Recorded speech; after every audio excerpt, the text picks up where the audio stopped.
तर ब्रेकनंतर आपलं पुन्हा एकदा स्वागत। यावेळेस आणखीन एक महत्त्वाची बातमी। उदयनराजे यांनी गावागावांना एक भावनिक आवाहन केलेलं आहे। ग्रामपंचायत निवडणुका या बिनविरोध करा असं आवाहन करण्यात आलं आहे।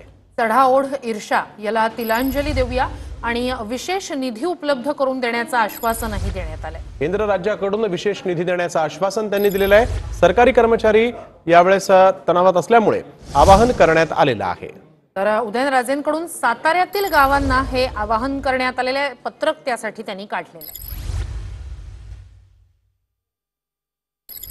तर एक महत्त्वाची घडामोड म्हणता येईल आपल्याला स्नेहिल, कारण या निवडणुका बिनविरोध करा असं आवाहन करतायत उदयनराजे। अगदी उदयनराजेंनी गावागावांना भावनिक आवाहन केलेलं आहे। साताऱ्यातील अनेक गावांना त्यांनी पत्र लिहून तसं आवाहन केलेलं आहे। ग्रामपंचायतींना यावेळेस या निवडणुका ज्या आहेत त्या चढाओढ ईर्षा टाळून करा असंही यावेळेस उदयनराजे म्हणतायत।